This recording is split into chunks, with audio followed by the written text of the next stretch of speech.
Good afternoon, good morning, everyone. Thank you for joining our Signworld public webinar today. We're excited to have another session where we'll have our panelist of owners sharing a lot of information with our attendees and answering questions for the next hour. So for those of you who have never attended one or watched a recorded session, just a really quick overview of what to expect for this next hour.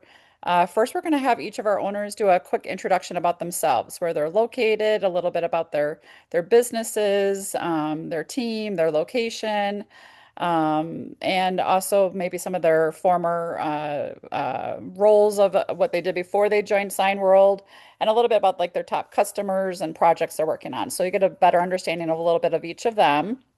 Once we're done with those introductions, then we're going to turn the floor over to our participants who have joined in that are considering starting a sign world business and give each of you an opportunity to ask your own individual question. This is all about you all today. So start thinking now, if you haven't yet already, of some questions that you might want to ask. I will call you out by name and ask you just to come off of mute. Simply tell the group where you're located the first time and then go right into your single question. I do ask you to keep it to a single one to start with. If time permits, we'll go around for a second round of questions if we have the time to do so. But that's how we'll run the session today. So with that said, I'm going to go ahead and turn it over to our owners to do their introductions for themselves. First, we're going to start with Tanya and Jim Hudson. Tanya, go ahead and come off of mute and tell the group a little about yourself and your business, please. Absolutely. We're Tanya and Jim Hudson. We opened our doors in February of 2023, so we're a little over 3 years old.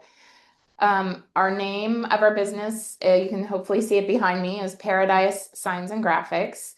And we are located in Titusville, Florida, but we service a good part of Central Florida. We're not just really focused in just Titusville. We also service the Orlando area as well.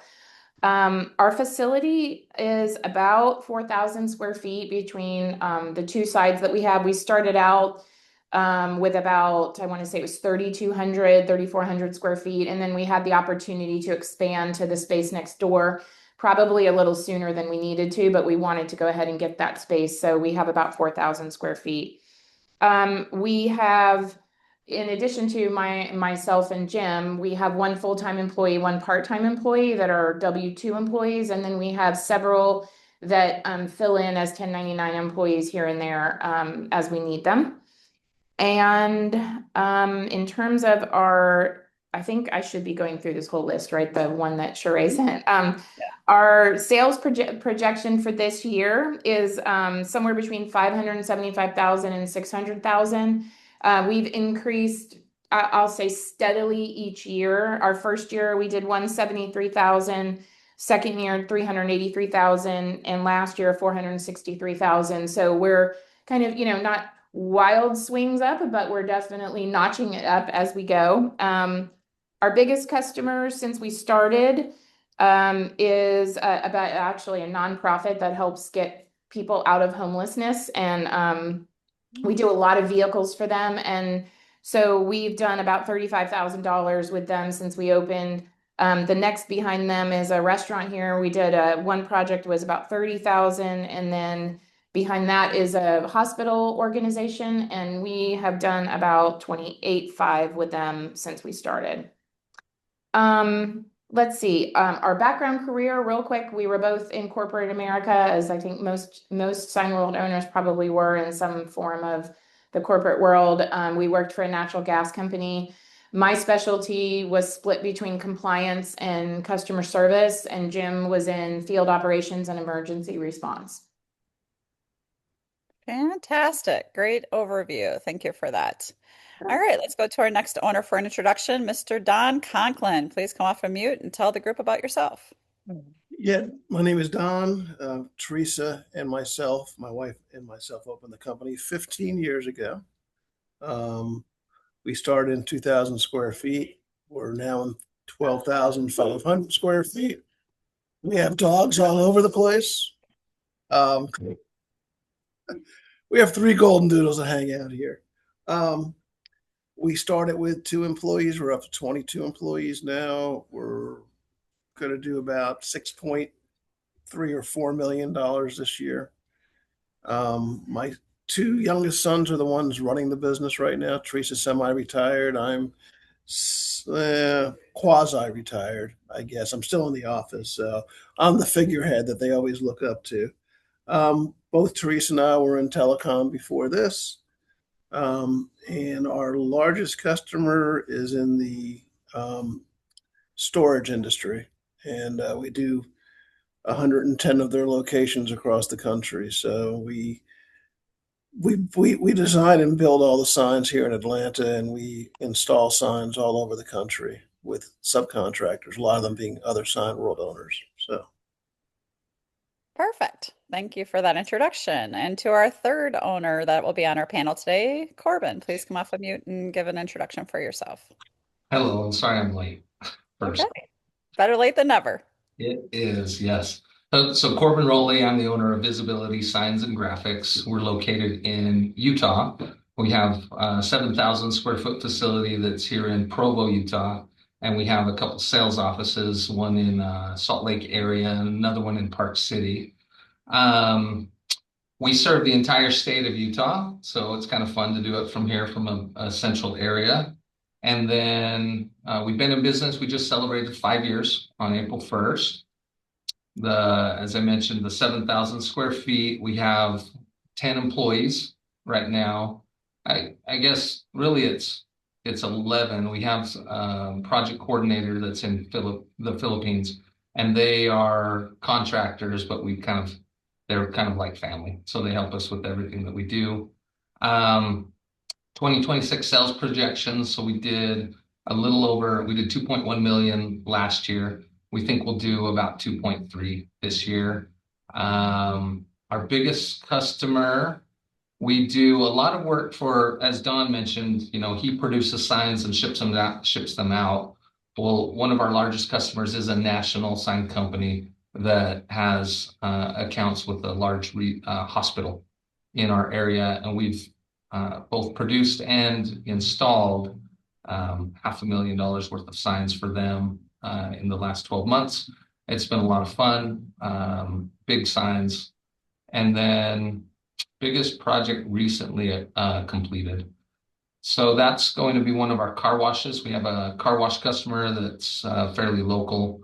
They are competing with some of the bigger, larger national brands, but when they break ground, they want to, within 3 or 4 months, have a brand new operating car wash with signs everywhere, wayfinding, directionals, interior signs. And so each one of those projects runs around $100,000 in signage for us, which is a lot of fun. My background, I came from trade shows and events. I did that for almost 15 years prior to COVID hitting. And I was in Las Vegas leading an operation that was about 22 million, this operation. We'd just done really nice activation at NADA for Cox Automotive. Some of you in the Georgia area would know who they are at NADA. And then I had to lay off everybody because of COVID. It was really a rough time. It helped me identify that I wanted to do something that I was passionate about. I really love helping businesses with their signs and graphics. I wanted to do it on a more permanent basis. And so that's kind of where Signworld got involved. And I felt connected to it from the minute I started talking with Jack.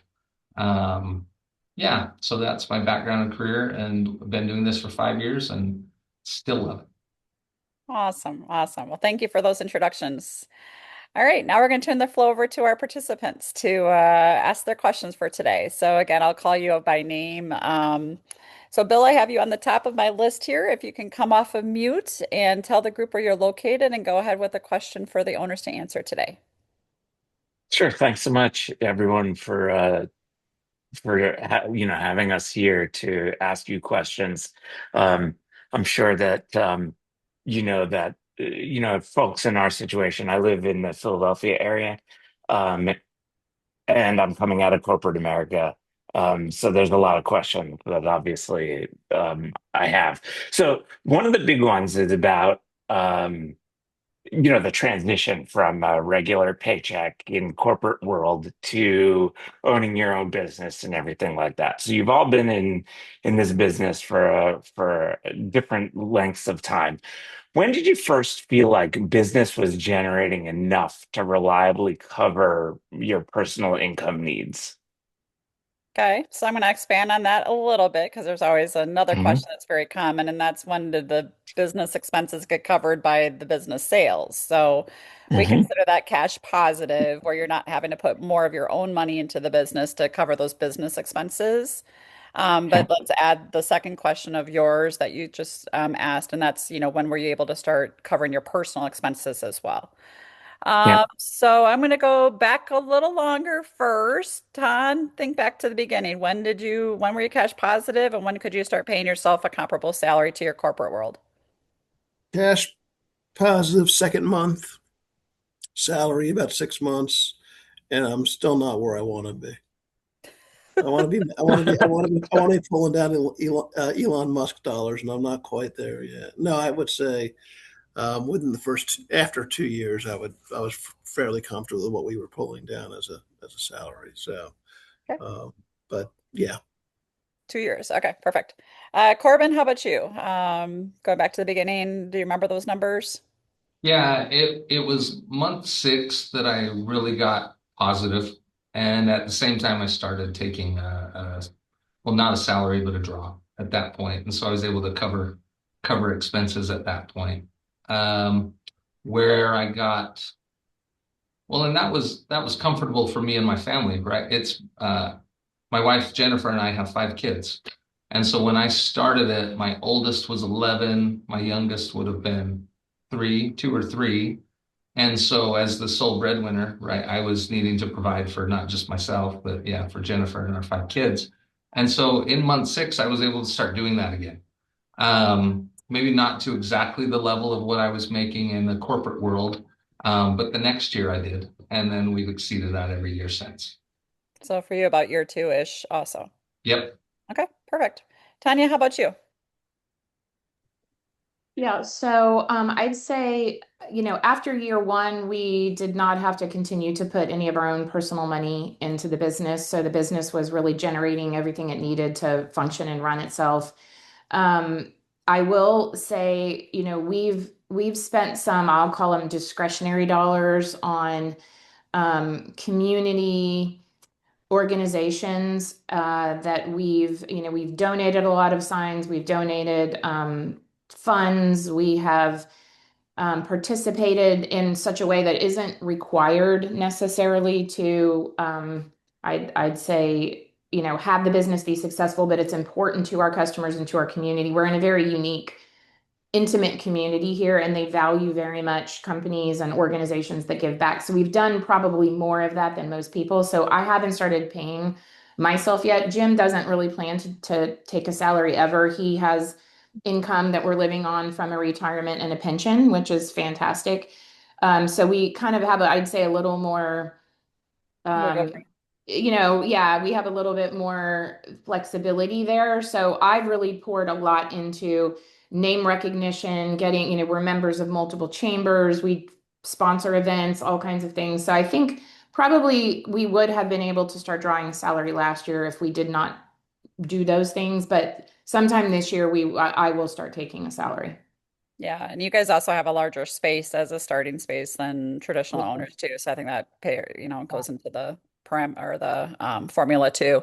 So Bill, just in general, I'll just add, I think the cash positive time, you've heard various ranges here. I think the average is around month 6 or 7. A lot does depend on your rent situation, and just getting your marketing started quickly, to make sure that that is in fact your timeline too.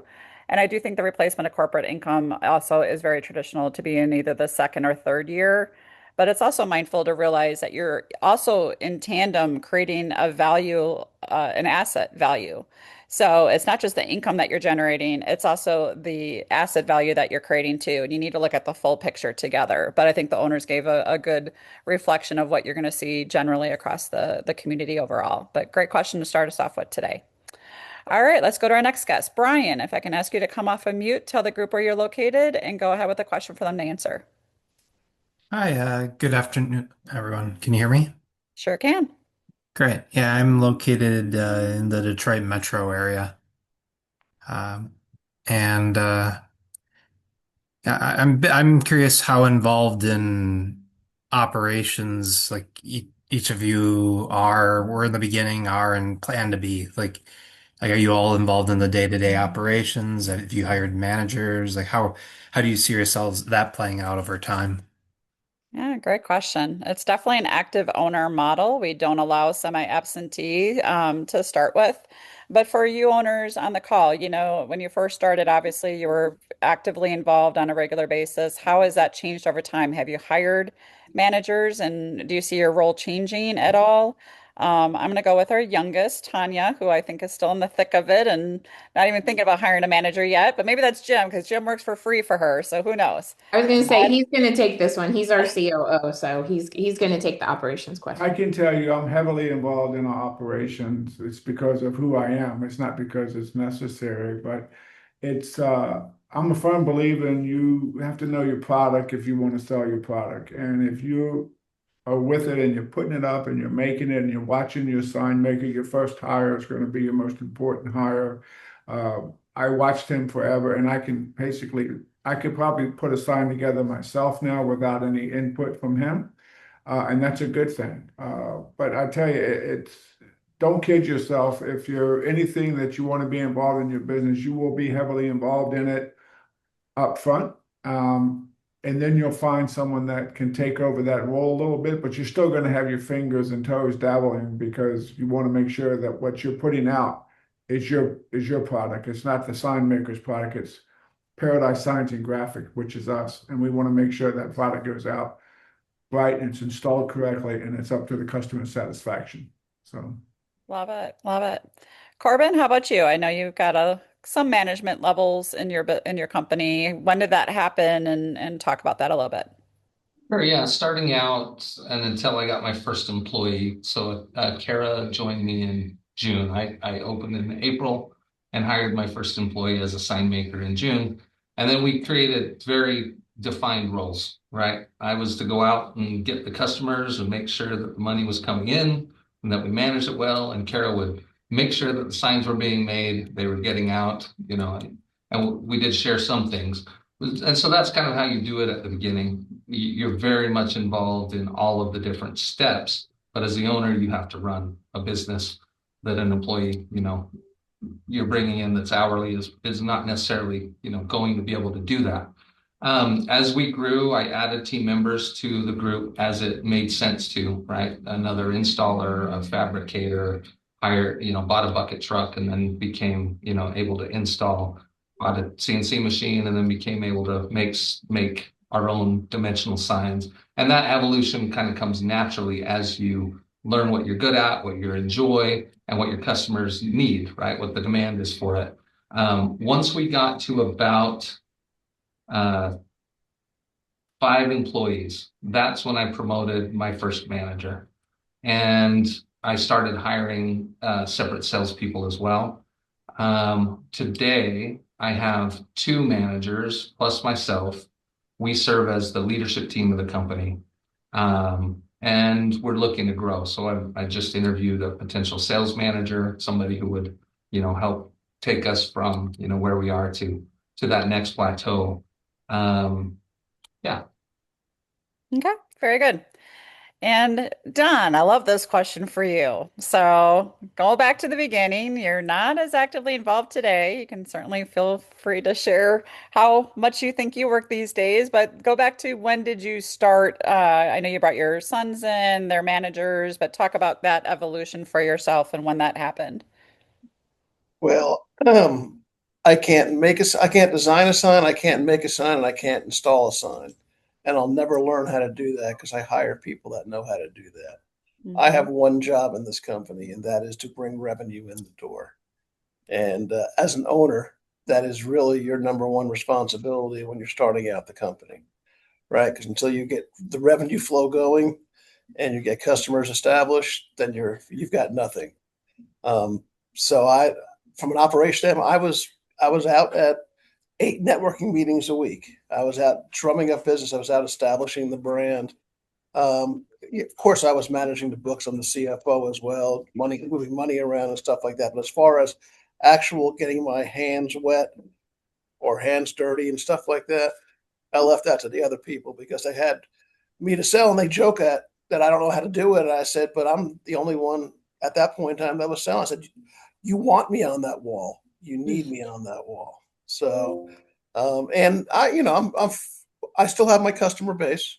My customers still generated half the revenue of the company last year. So I'm still managing that. But I'm no longer actively managing networking meetings or other stuff like that. But for the most part, I'm taking care of my customers who are the larger customers within the company. But and yeah, our management, my son Matt handles all the manages all the installation and production and fabrication. Steven manages all the sales and design. So it's a pretty good split between the two of them. Very good. Thank you. All right, let's go to another guest for a question. Esteban, if you can come off of mute, tell the group where you're located and go ahead with the question for them. Hello, good afternoon. Yes, my name is Esteban. I'm located in Long Island, New York. My background is operations in the medical device manufacturing industry. And I have two questions. Well, maybe let's package it as one. So when you look back at your business, when you started and where you are today, and you all seem to have started differently and also have different type of goals as to where the business is going, because there's a possibility to start a business without having to have actual manufacturing or a shop where you do the parts and the designs, or you can buy your equipment. And how did you start? And how did you start adding other additional products you can make yourselves? And also looking backwards, how would you approach it differently if you were given the chance to do it again at the beginning? For example, maybe you started just with one machine to make car wrappings. You look back, you say, well, you know what? Probably it would have made sense to invest a bit more money and have started already with 3 different product lines, or maybe not at all. Maybe I would just go everything with third party. So that would help me a little bit also to understand what options does the business have also to grow faster from the beginning, assuming you have, of course, the customers and the accounts and so on, right? But assuming that that is not a limiting factor, what would you do differently and why? All right, that's a loaded question. Lots to that. So for these owners on the call here today, they joined Signworld at a time where we didn't have the virtual option as a starting alternative to the physical option. So, now knowing that, I know all of you owners are aware that, there are owners starting that today. There's owners migrating that were physical to virtual for different reasons. So think about, serving your customers. Back in the beginning, how much did you make in-house? How much did you have to outsource? Do you think you would have grown faster by having more equipment, or what were the keys to, in your mind, to, grow faster? Like what's the keys to success, and what would you have done different? Corbin, I'm going to start with you first. Thank you for starting with me. I love this question because, I started with Signworld, and I had the basic Signworld package, which at that time was the printer. I did upgrade to the Flexi rollover table and the plotter, right? And I started in a little shop that was a little less than 2,000 square feet. And we produced only about 30% of what we were selling. I relied very heavily on subcontractors, vendors. And Signworld did a great job providing a list of those vendors that we can go to with hope for wholesale pricing, and they had been vetted, right? I also found some vendors locally that could also support additional type of work, so like custom fabrication opportunities that I was getting. What I learned in that process, and I was subcontracting all of my install, so I needed a chuck in the truck, right? I needed somebody who with experience and had their own bucket truck and could safely and professionally install my signs for my customers. I would go out to the install with them, get in the truck with them, see what they were doing, learn what they were doing, talk to them about what we were doing wrong, what we needed to do different or better. And all of these experiences helped me to realize that I wanted to bring more of what we were doing in-house. It was some type of a disconnect between what the subcontracted fabricator did versus what the installer needed. And so I started to bring the pieces and puzzles in that I wanted to have more control over. One, it helped me with margin. When I started bringing in some of these things, my margin improved incredibly, right? To the tune that 10% increase at the bottom. And I controlled more of my timeline. And so I could more confidently say to my customer, yes, I will have your sign in place by your grand opening, right? Which is very important. I did have some experiences with subcontractors that didn't deliver on time. And I hate those conversations. They're not good to have, right? So it all kind of led me to the point where now, I'm in 7,000 square feet, looking to go into maybe 10,000 square feet. I'm not done yet, but I want to be done. Mm-hmm. Where we're doing that kind of work. That's where we're headed. Be careful what you ask for. Anything you would do different, Corbin? Or, as you share your story? Yes. No, I love that part of the question. Yes, I would have bought both laminators at the start because what I ended up doing is realizing that the table was great for what it did, sort of good for the other stuff. And then the other laminator was great at what it did, and I needed both to both do fleet vehicle graphics and mounting, which is something that I wanted to do both of. So yeah, I would have bought both of those pieces of equipment, not just upgraded to the one. I ended up buying that used later. Yeah, that's my number one thing I would have changed. Okay, very good. Tanya, how about you? Yeah, so I think I don't know that we would have done much different as it relates to equipment. I like having personally, and I think we both like having a brick and mortar. I think we like having the ability to do a lot of the signs ourselves. I'd say we started out, similar to Corbin, that 20 to 30% of what we did in-house was what we sold. And we still rely very heavily on outsourced providers, both the vendors that Signworld gives to us, but also local. I mean, we went and knocked on doors and introduced ourselves to all of the sign companies around here. Several of them we do business with on a regular basis. The only downside for us on that, and particularly with like bucket truck type installs, we're now competing with their customer schedules, and we don't always have the complete control over when they go, what time they're going, all of that. But we've had a pretty good success working around all of that and really kind of negotiating some of those terms with our providers. I don't think, honestly, Jeannie, I'd say I don't think buying another piece of equipment like a router or anything in the beginning would have really helped us to scale faster because it really depends on the market. And we're not really doing enough, even right now today, of those routed, Braille ADA signs to really make the investment make sense right now. But we're going that direction. So I think my feedback and my guidance would be, I think you have to wait and see what your market's demanding before you decide what is the next piece of equipment you're going to buy. Because you could decide to buy a router and then you don't even need it. You're doing 80% of your work is something completely different.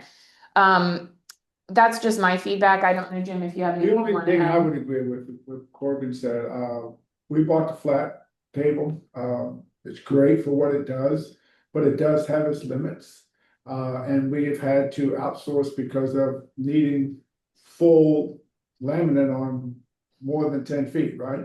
So we're right now at the point that we're gonna buy a rollable, ESS laminator. We just haven't pulled the trigger yet, but if that's your only piece of equipment, I would say in addition to the package, both are great at what they do. If you have the space for both, I would say absolutely get both, if you can afford it. But it's just a preference on what you do. I mean, they both do what they say they're gonna do, but if you get anything bigger than 10 foot, you need lamination, and you're up a creek without a paddle, so. Okay, very good. Don, how about you? 15 years in the business, go back to the beginning, tell us your story. It's not that long ago. I do remember that. Okay. So, Okay. you're saying, if you remember back that long ago, I I think I know, have but you live in also. this fantasy land where you go on cruise ships all the time. I don't know if I, you can and remember I back ha- into the grind. and I have a phone and a computer. You don't think I'm checking on the business on a daily basis? Come That on. is true. I've sold stuff from Antarctica, Jeannie. Come on. There's two parts of that equation, right? Number one is having the equipment, but number two is having someone that can run the equipment. Mhm. Okay. And so whenever we had a chance to bring a capability in house and we had the space to do it and the people that knew how to do it, we would do that. Our our philosophy is velocity. There's no such thing as inventory turns in the sign business. Our inventory turns is how quick we can get it from customer contact through design, approval, production, installation, and cash collection.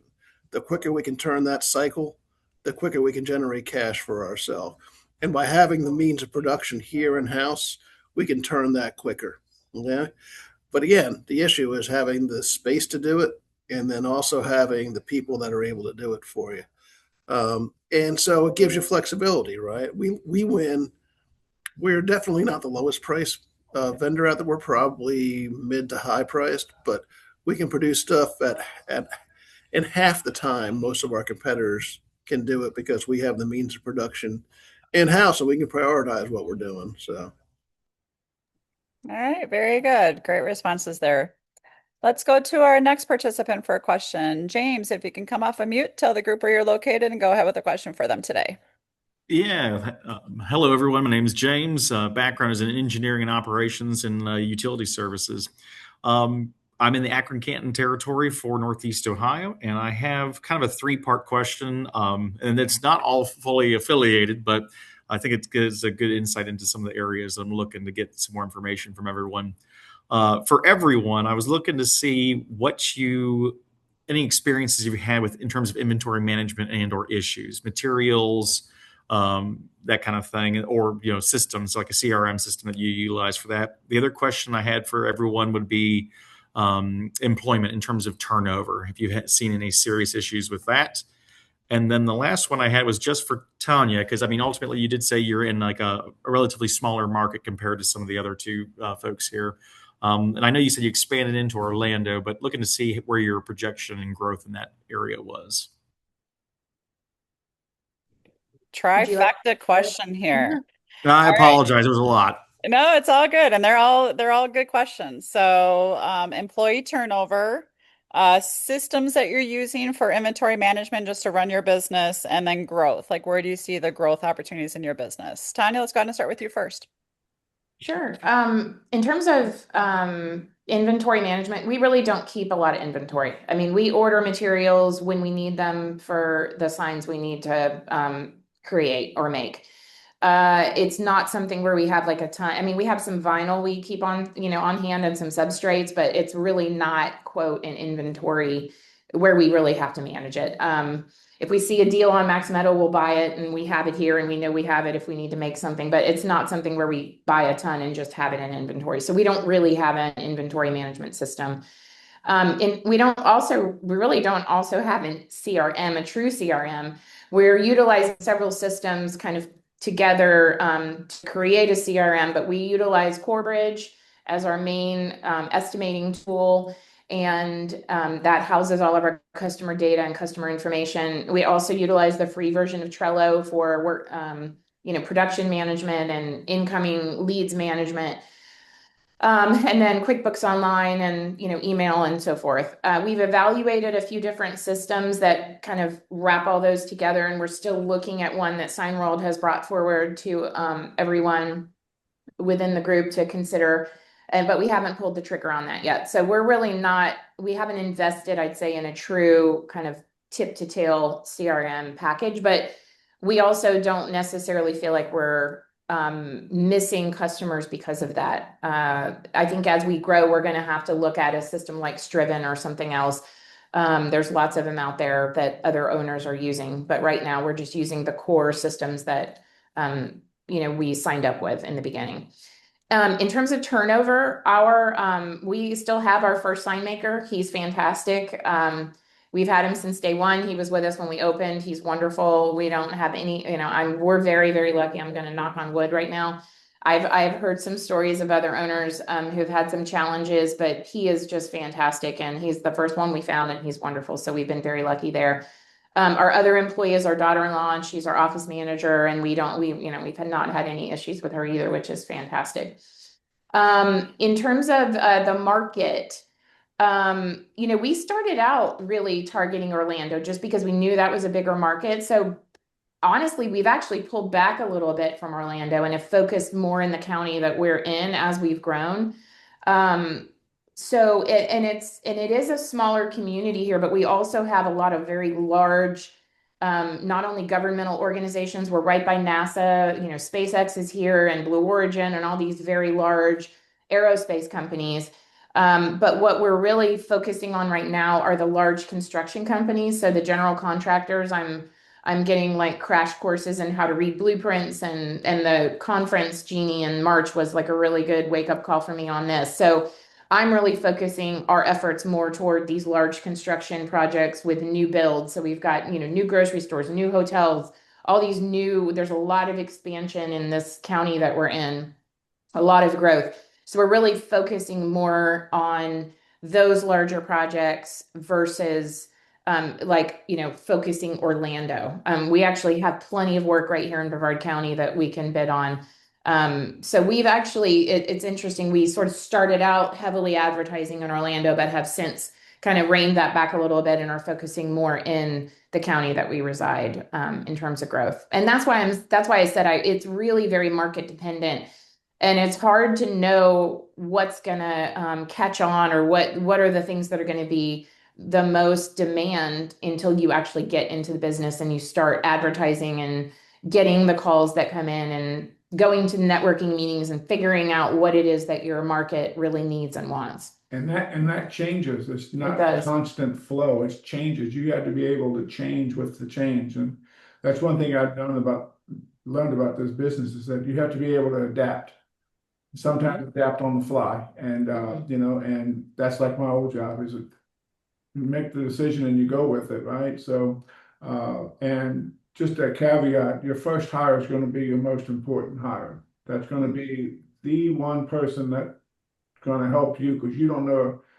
I didn't know a damn thing about signs until I walked through the front door, and this guy has helped me tremendously on learning this business and learning what you can and can't do. So first hire, trust them, if it's a he or she, and but don't let them run the business. It's still your business. You tell them, you know what I mean? So giving back and forth. So. Yeah, Awesome. Thank you. Great feedback. Thank you.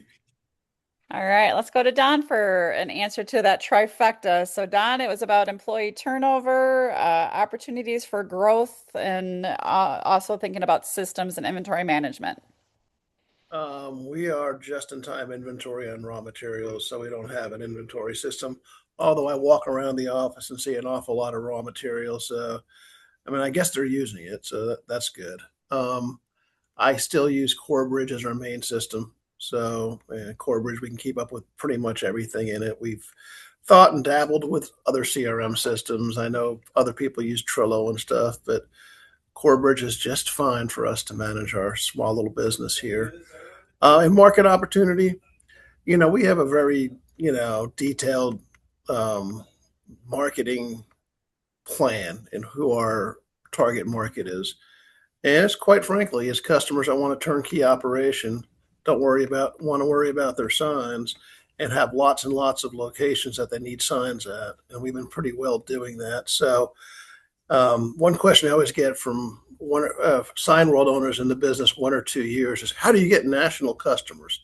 Well, the easy answer to that is you do a really good job in the current market that you're at.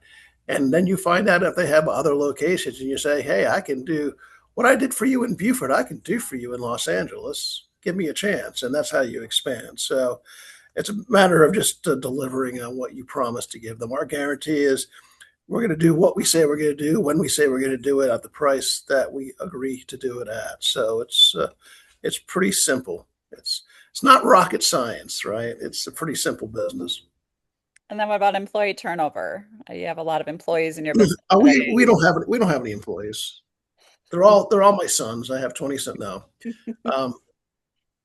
We have pretty good. I mean, our average length of service is about 6.5 to 7 years. So with a 15-year business, that's pretty darn good, I would say. There's a couple of positions, and since we have multiple people at different positions, it doesn't hurt us when we lose one installer or one fabricator or one salesperson. But it's typically the turnover happens when people just aren't happy being here or just don't want to be part of the industry anymore. So it happens, but I would say our turnover is fairly small. Um, Most of the turnover we have is us turning them over, not them leaving us. So that's kind of how I would couch that. So Love it. Awesome. Thank you, Don. All right, Corbin, how about you? I don't know yet how many frogs you have to kiss before you find your prince, right? But I will say that's something that you're going to go through as a new owner.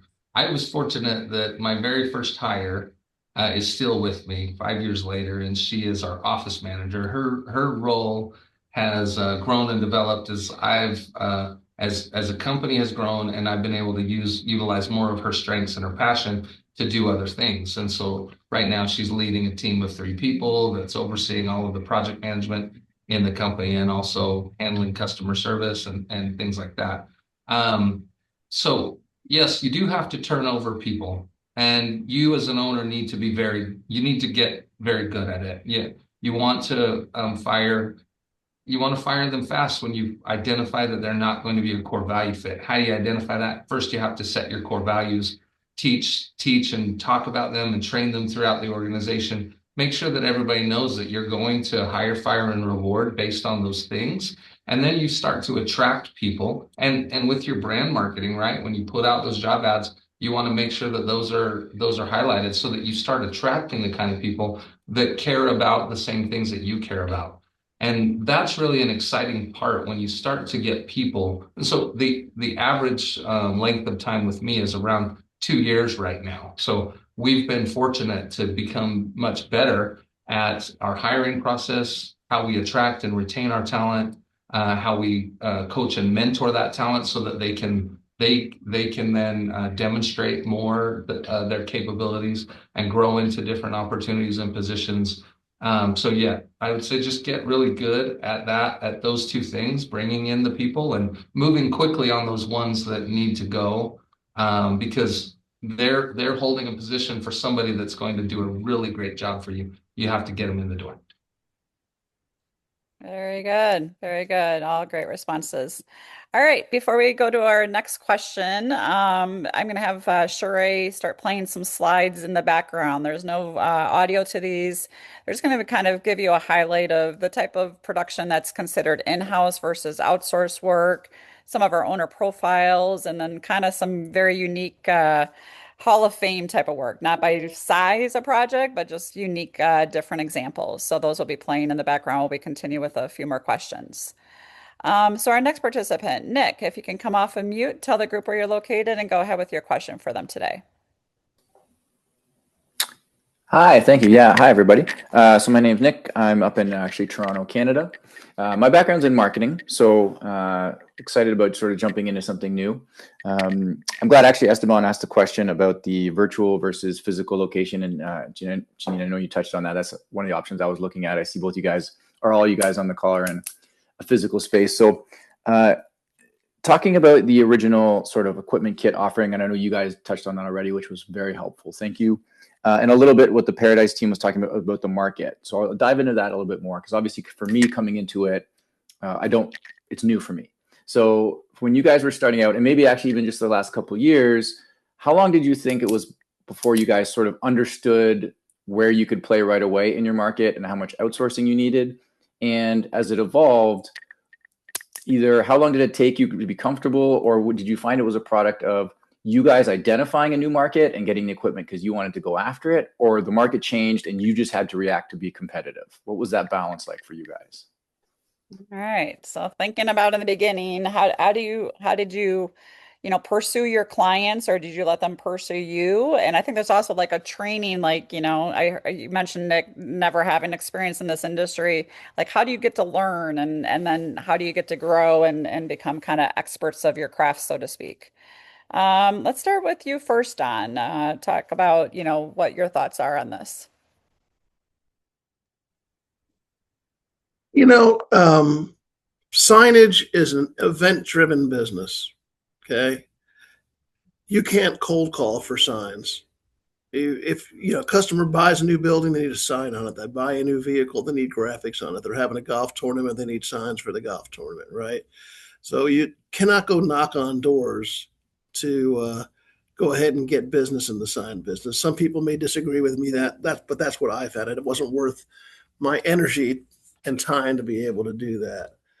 As far as markets, it's basically looking at the markets that have multiple locations or multiple opportunities. When I say multiple opportunities, so we have a commercial building office management company that has 3 or 4 buildings in Atlanta, and as tenants change out and stuff like that, we do all their signs in their buildings, right? So that's a multiple for us all the time. As far as you know expanding where the market is, I mean, we've never said no to, well, we basically have never said no to anybody. And so when the opportunity came to us, if we thought we could, handle the opportunity and then expand on it and learn from it, we did that all the time as well. So, I would say that if you get enough opportunities, you can kind of sort through which ones are the best ones and which ones are the ones you could go ahead and focus on. Um, like I'm trying desperately not to do any personal signage anymore.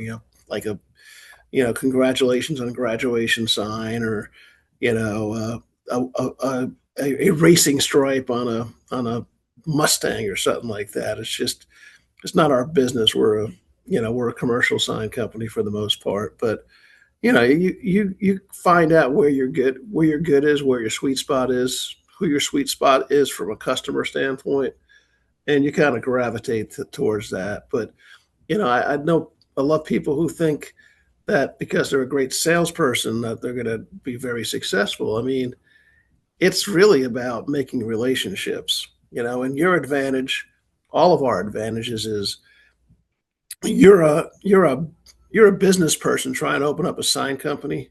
Most of your competitors are going to be sign people that are trying to operate a business. And I tell you what, it's a lot easier to operate a sign company than it is to operate a business. Your competitors, if you ever had a contractor work on your house, I know they're always on time, they're always on budget, and they're always return your phone call. Those are your competitors for the most part. So, All right. Great perspectives there. Thank you, Don. Corbin, let's go to you next. Refresh me, Jeannie, please, on the question.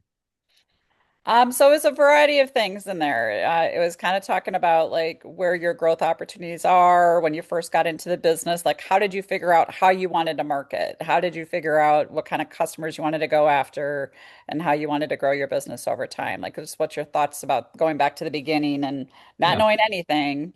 How'd you approach that? Yeah, so I'll kind of touch base on how I decided, what type of customers I wanted to go for. In the beginning, you're going to take whatever type of work comes in the door, because you don't know whether or not it's good or not. And through the process, I think it took me about a year of doing pretty much any type of project when I kind of identified, like, I want to do more of this, and I really like it. We're good at it. We figured out how to do it. And of course, it's profitable for us. And that's when I started to maybe differentiate my business from just, taking in anything to, hey, we want to try to specialize on this. I focused heavily on SEO marketing, and that was, I'm not a natural salesperson. I'm not always comfortable just going, and saying, hey, do you want to buy a sign from me? I knew that if I had to do that my business would fail. So I always have focused on getting customers to find us, being 1, 2, or 3 on the searches for all the keywords, in all the different areas that I want to be in and sell signs. That's been primarily the focus of how we were able to win new business and then taking care of them, completing. As Don said, I use the same phrase. We do what we're going to say when we're going to. We do what we're say we're going to do when we say we're going to do it and at the price that we agreed to. I probably learned it from him, but it's all about relationships. It's delivering quality service on time, and then turns that into repeat customers.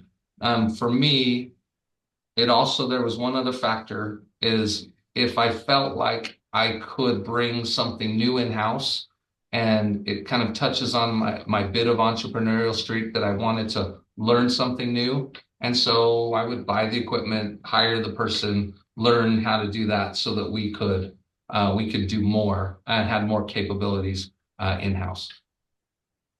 All right, very good. Tanya, how about you? Yeah, this is an interesting one, just because I did struggle at first with the market here, with really kind of trying to figure out, and I wouldn't even say, that we've landed on a particular vein of signage that's like, this is what our market demands. But I will say, I think there is a reactive approach to this and a proactive approach to this. The reactive approach is like, I pay for Google ads, people, the funnel comes in, people respond to those, whether it's through networking events, but we get requests that come into us by email, phone, and so forth to say, hey, we need a sign. We want you to fulfill this for us. That is what I had been relying on for the first 3 years. We tweaked keywords, wanted to make sure that those keywords were working, our website was working. That's still all getting people to come to you for the funnel. I'm now realizing that for us, especially, we have got to go more looking for the areas where we can find these projects to bid on, these larger construction projects, where now we're signed up for different websites, and some of them are paid and some of them are not paid, where they're, general contractors are submitting documents that say, hey, we have this $10 million brand new grocery store we're building, and we want you, whoever would like to bid on these. Those are more where you have to go seeking it to get the information for those to be able to bid on those larger projects. I will definitely agree with everyone that it is relationship based. A lot of the larger organizations that we're working with that have come to us now and kind of come to us exclusively, like the hospital that I mentioned and the nonprofit organization that I mentioned, that is absolutely, relationship building, literally face-to-face conversations with people, fulfilling what we promised to do. But there is this sector that I'm starting to realize I wish I would have, if I could do anything differently, it would have been going after this construction sector earlier than I did. I wouldn't have been able to do it coming out of the gate, just because I think you don't necessarily know enough coming right out of the gate to be able to bid on a, $10 million project. But I probably would have started that, beginning of year 2 versus now I'm kind of a little over year 3. I think that would have made a big difference in terms of our financials if I had really started to kind of refocus my efforts on what I'm going to call I'm going to get them and pulling those into my business to say, okay, these are ones we want to bid on. They're not coming and finding me. There's platforms that you can go find them and figure out where these larger projects are. And I would have done that a little sooner. But when you first open your doors, you're going to take anything and everything. You're going to want to make a sign. You're going to want to do something. You're going to want to put something down that you're doing. So you're going to say, sure. First time I said yes to a sign, I talked to my sign maker. He goes, oh no, we don't do that. And I said, well, we're going to do it now because I said yes. So you're gonna do those because you want to start your business, right? You want to get it. So you're going to say yes to everything. You don't say no to nothing because you got 375 other owners that can help you get through that yes, that you shouldn't have said yes, but they'll help you get through it too. Yes, you can do it. So you have a good backbone, you have a good people behind you to help you push you through those sales. So Yeah, one of my favorite stories is somebody called way in the beginning and said, "Yeah, I need a blade sign. Do you guys make those?" "We sure do." Hung up. "What the heck is a blade sign?" I think every owner has one of those stories, Tanya. Yeah. 100%, if not more than once. yeah. All right, going to our last question for today. Ted, go ahead and come off of mute, tell the group where you're located, and ask your question for them. Yeah, hi. This is Ted in St. Louis, and my background is also from the corporate world, mostly in sales. And so I guess really my first question is, Don mentioned earlier, is just really didn't grow the business with prospecting. So how did you actually grow? How were you able to get your name out there, and what type of marketing have you found most effective for this type of industry? Great question. And I think that's changed a lot in these days. I think you talked to owners 15, 20 years ago, it was a lot of yellow pages and different things where today I think, the internet is definitely a bigger play. But let's let them go ahead and answer this question. Corbin, let's start with you. Yeah, I kind of touched on this just a little bit earlier. At first, I followed the Signworld program and I joined the chamber. I went to networking groups. I started getting myself out there. I would stand in the line with everybody else to give my 2-minute introduction to who is, at that time, Timpanogos Custom Signs. So, at about month 5, I had this epiphany that I was gonna go out of business if things didn't change. And I called Jack and I said, "Jack, I think I'm going out of business."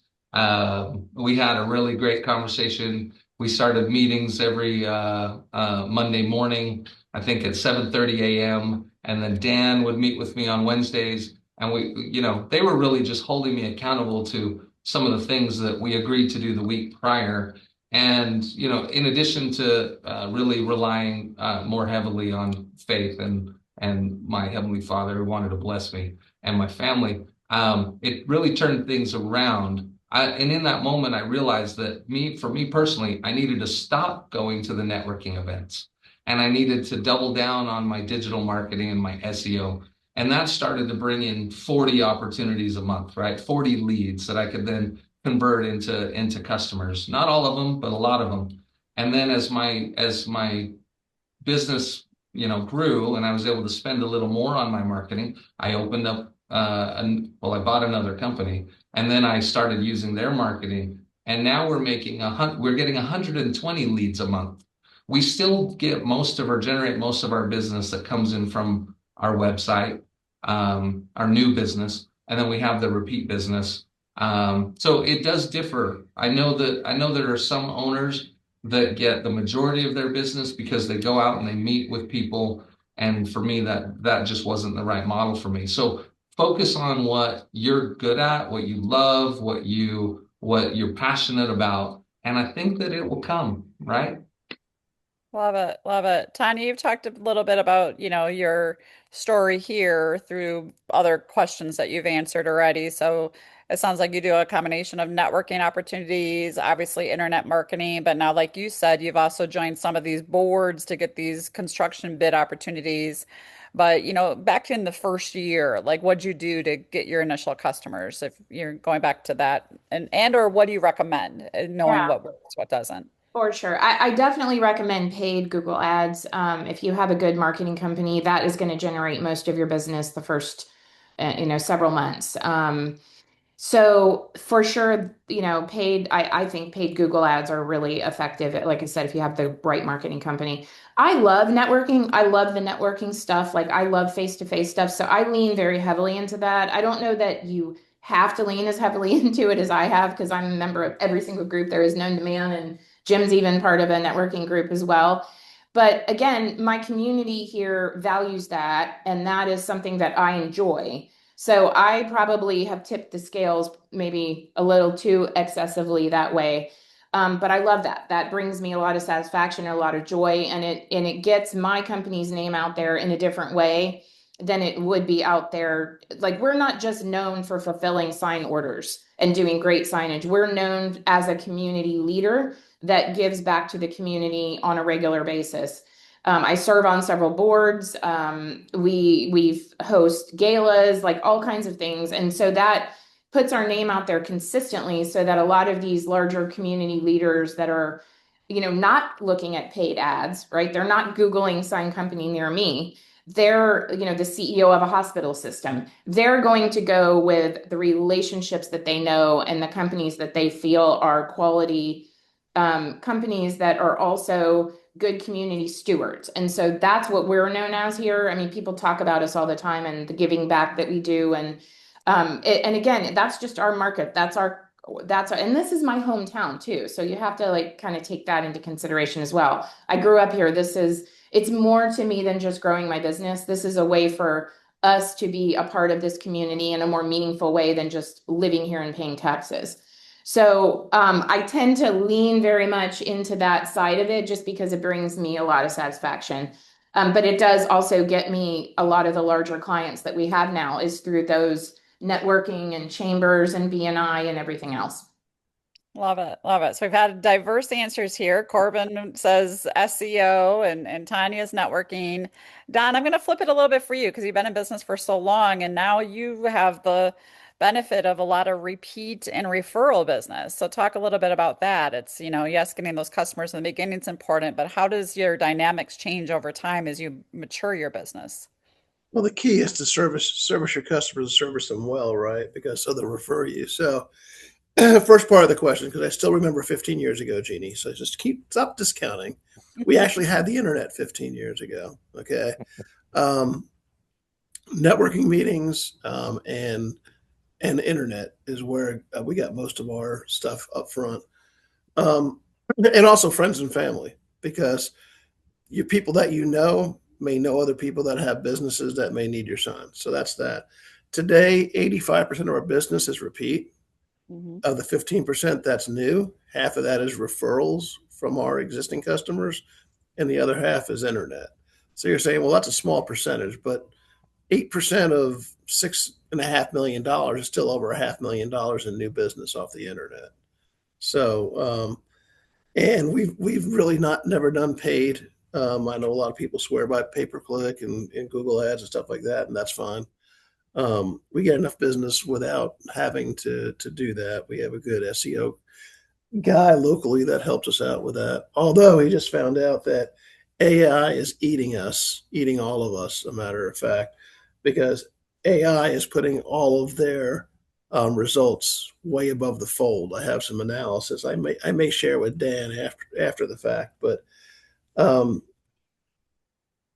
people who are investing heavily in AI, i.e., a couple other sign franchises, are dominating the top spots on the pages nowadays. So, yeah, the internet's an ever changing game, as we all know.